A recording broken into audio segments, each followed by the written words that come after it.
Comandante, your revolution is very beautiful, but my money is more powerful than your revolution. When Spanish businessman Santiago Méndez said these words sitting across from Fidel Castro, the walls of the Palace of the Revolution resonated. Fidel had never felt so humiliated in his life. But the most shocking part was that Santiago was right. What do you think? Is money more powerful than ideology? Can a businessman be more influential than a revolutionary leader? Leave us your comment. Subscribe to the channel to discover unknown secrets about Fidel Castro, and turn on notifications to learn something new every day. Fidel Castro looked out the window of his office. Havana looked different that day. Poorer, more desperate. 4 years had passed since the collapse of the Soviet Union, and Cuba was in its worst economic crisis. They called it the special period. But in reality, it was hunger. It was desperation. It was the failure of everything Fidel had built for 36 years. Raúl entered the office. "Brother, the Spaniard is here." "Santiago Méndez?" "Yes. He's waiting in the meeting room." Fidel breathed deeply. This was the moment he had been postponing for months. Asking for help from a capitalist. "How does he look?" "Rich," said Raúl bitterly. "Very rich."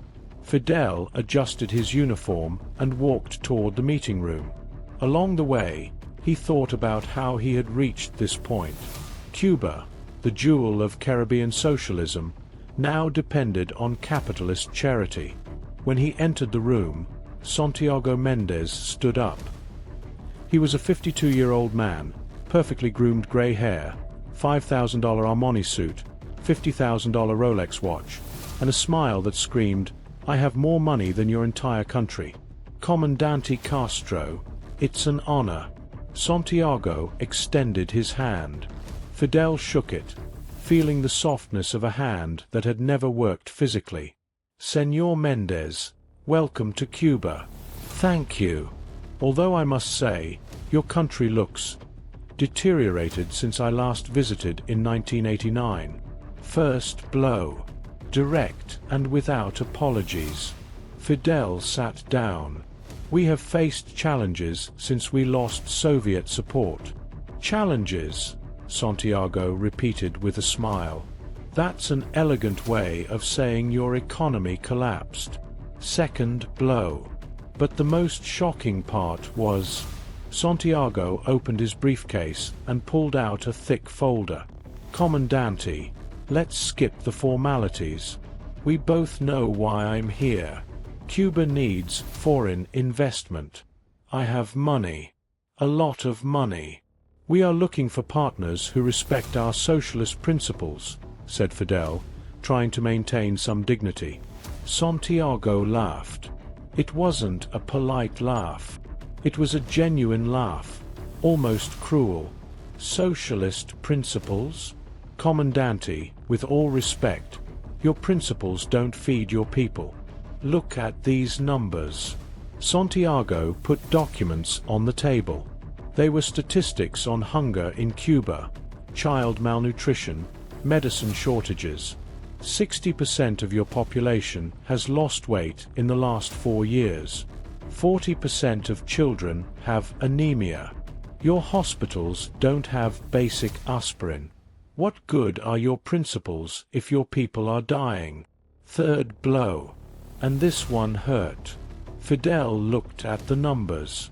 They were real. They were irrefutable. "We are working on solutions." "You have been working for 4 years," interrupted Santiago. "Meanwhile, I can solve your problems in 6 months." "How?" "Massive investment in tourism. I will build 5-star hotels, attract European tourists, create jobs, bring foreign currency." "And what do you want in return?" Santiago leaned forward. "Total control over my investments. Land, beaches, freedom to operate without government interference." That's unacceptable. Cuba is not for sale. No. Santiago pulled out another document. This is a check for $100 million. I can deposit it into Cuban government accounts today. When was the last time you saw $100 million, Comandante? Fidel looked at the check. It was real. But there are conditions, continued Santiago. I choose the locations. I decide the prices. I hire the personnel I want. And you don't interfere. And if I refuse? Santiago put the check away slowly. Then your people will continue dying of hunger while you cling to your ideological pride. The choice is yours, Comandante. Just at this point everything changed. After Santiago left, Fidel convened an emergency meeting with his cabinet. I need opinions. Do we accept Méndez's offer? Minister of Economy Carlos Lage spoke first. Comandante, we have no choice. Our reserves are exhausted. People are hungry. We need the money. Minister of Ideology Roberto Robaina opposed. This betrays everything we have built. Are we going to sell our sovereignty for dollars?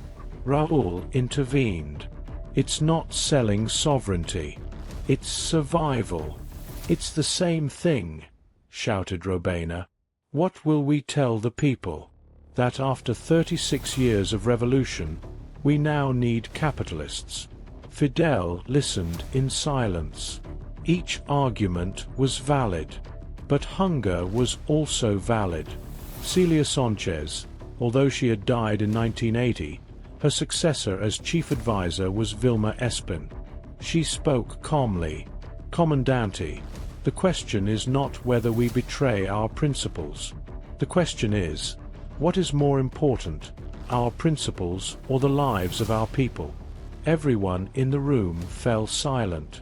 Besides, continued Vilma, we are not surrendering the country. We are only allowing investment in tourism. Cubans will still have free education, free health, guaranteed housing. We will only be adding jobs and food. But the Minister of Defense had another concern. My concern is not economic. It's cultural. If we allow luxury hotels, expensive restaurants, private beaches, we will create two Cubas. One for rich tourists, another for poor Cubans. Fidel nodded. That's a real risk. But, added Carlos Lage, that risk already exists. Only now everyone is poor. At least with tourism, some Cubans will have the opportunity to earn money. The discussion continued for hours. In the end, Fidel made a decision. I will call Santiago tomorrow. I will accept his investment. But with conditions. Wait a moment, don't miss this detail. Santiago returned the next day, more confident. Comandante, have you made a decision? Yes. I accept your investment, but with modifications to your terms. Santiago smiled. What modifications? First, 30% of your employees must be Cuban. That was already my plan. Second, 10% of your profits go to the Cuban government for social programs. Acceptable. Third, there can be no discrimination. Cubans must be able to access your hotels and restaurants. Santiago stopped. That's not commercially viable. My clients are European tourists who pay $300 per night. Cubans earn $20 a month. They can't afford those prices. Then create options for Cubans. Cheaper restaurants, public beach areas. That would reduce my profits. That's my condition. Santiago thought for a moment, then smiled. You know what, Comandante? I accept. But I have a counter-condition. What? Your son, Fidelito, works for me as an advisor. That way he learns how real capitalism works." Fidel tensed. "My son? Yes. He's a nuclear scientist, right? Intelligent. I can teach him about business. And," Santiago made a dramatic pause, "I'll pay him $10,000 a month, more than you pay him in a year." Fidel felt the humiliation. Santiago not only wanted his land, he wanted his son too. "And if I refuse? Then there's no deal. But think about it. Your son will learn valuable skills. And he'll earn real money. You still haven't seen the biggest surprise." That night, Fidel called his oldest son, Fidelito, Fidel Castro Diaz-Balart. "Son, I need to talk to you." "What's wrong, Dad?" "A Spanish businessman wants to hire you as an advisor for his tourism company in Cuba." Fidelito was surprised. "Who?" "Santiago Méndez." Fidelito's eyes lit up. "I've heard of him. He's one of Spain's most successful businessmen. He's a capitalist. And I'm a scientist. I don't see the problem." Fidel tried to explain. "The problem is that we're making a deal with him out of necessity, not because we believe in his system." "Dad." Fidelito sat in front of his father. "I've been thinking a lot about this. I'm 46 years old. I've worked in nuclear energy my whole life. But Cuba doesn't have money for research. I don't have equipment. I don't have resources. We're in a difficult period." "We've been in a difficult period for 4 years," interrupted Fidelito. "And before that, we depended completely on the Soviets. We've never really been independent.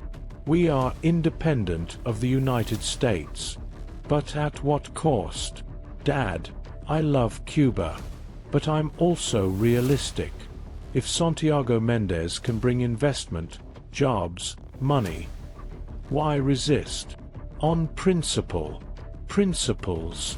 Fidelito became frustrated. "Your principles don't put food on the table. Your revolution doesn't cure the sick when there are no medicines." Fidel felt like he had been hit. His own son was questioning his legacy. "So will you accept working for him?" "Yes. And not just because he pays me well, but because I want to learn. I want to see how the real world works, not the idealized world of your revolution." Those words cut deep. You won't believe what happened next. Santiago Méndez began his project with impressive speed. In just 1 month, he bought land in Varadero, Cuba's most beautiful beach. He brought construction equipment from Spain. He imported luxury materials. He hired European architects. And Fidelito worked with him every day. Fidel watched from afar, feeling increasingly irrelevant. One day, Raúl came with a concerning report. "Brother, you need to see this." It was a Spanish newspaper. The cover showed Santiago Méndez on a Cuban beach, with the headline, "The Businessman Who Saved Cuba." The article said, "While Fidel Castro failed for 36 years, Santiago Méndez is transforming Cuba in just 2 months." Fidel felt rage. "This is propaganda." "But effective," said Raúl. "People are reading it. And the worst part is that many Cubans agree." "What do you mean?" "People see hotels being built. They see jobs being created. They see money flowing. And they compare that to 36 years of revolution that left them poor." Fidel sat down heavily. "So what do you suggest?" "Talk to the people. Explain the situation. Reclaim the narrative. When you thought everything was over." Fidel organized a public speech at Revolution Square. Thousands of Cubans gathered, like in the old days. "Comrades," began Fidel, "I know these have been difficult years. I know you have suffered. But I want to explain why we are accepting foreign investment." The crowd listened in silence. "It's not because we have abandoned our principles. It's because our principles include the well-being of the people. And if the people need food, need jobs, need medicine, then we will do what's necessary." There were moderate applause. "But we are not selling our sovereignty.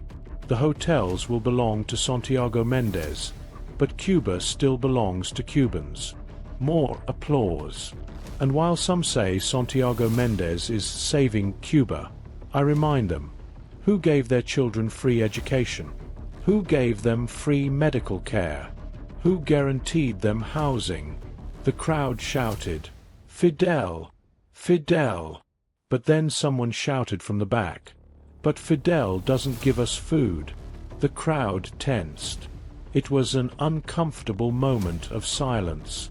Fidel tried to recover. "It's true, we've had shortages. But we're working." Another voice shouted, "We've been working for 4 years." More voices joined. "We want food. We want jobs. We want change." Fidel realized he was losing the crowd. Raúl quickly ended the event, and Fidel withdrew. Back at the palace, Fidel was in shock. "Did you see that? My own people shouted at me." "They didn't shout at you," said Raúl calmly. "They shouted for hunger." The true humiliation was still to come. Santiago Méndez gave an interview to CNN that was broadcast worldwide. The host asked, "Señor Méndez, many say you're saving Cuba. What do you think?" Santiago smiled modestly. "I'm not a savior. I'm a businessman. But yes, I'm bringing capital, jobs, and opportunities that Cuba desperately needs." How would you describe your relationship with Fidel Castro? Respectful but realistic.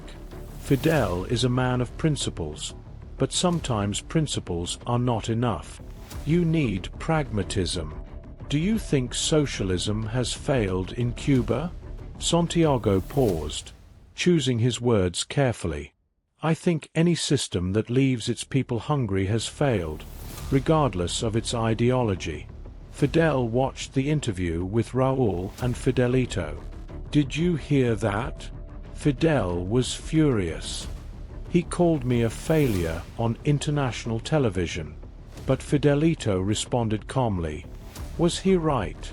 Fidel looked at his son in disbelief. "Whose side are you on?" "I'm on the side of the truth, Dad. And the truth is that Santiago is doing more for Cuba in 3 months than we have in 3 years." Those words hurt more than anything Santiago had said. What came next was the final blow. Santiago's first hotel was inaugurated in August. It was an impressive structure. 5 stars, 300 rooms, 3 restaurants, 2 swimming pools, spa, casino. The inauguration was a massive event. Spanish politicians, European businessmen, international celebrities. And Fidel was invited, not as the leader of Cuba, but as just another guest. During the ceremony, Santiago gave a speech. "This hotel represents Cuba's future, a future of prosperity, opportunity, and progress. Thank you to everyone who made this possible." Notably, he did not thank Fidel. Later, at the reception, Santiago approached Fidel. "Comandante, what do you think?" Fidel looked around. Everything was luxurious, expensive, capitalist. "Impressive," he admitted reluctantly. "Do you know how much it cost?" "How much?" $80 million. More than your government spends in an entire year. Fidel felt the sting. "And do you know how many jobs I created?" 400. Cubans who now have decent salaries. Santiago leaned closer, whispering, "Comandante, your revolution is very beautiful in theory, but my money is worth more in practice. Do you understand now?" Fidel did not respond. He had no response. Santiago continued, "In 5 years, I'll have 10 hotels like this. I'll employ 4,000 Cubans. I'll bring millions in tourism. And people won't remember your revolution. They'll remember who really improved their lives." Fidel walked away, feeling he had lost something more than an argument. He had lost the narrative. Cuba's transformation had begun. 5 years later, Cuba had changed dramatically. Santiago Méndez had 8 luxury hotels along Cuba's coasts. He employed over 3,000 Cubans.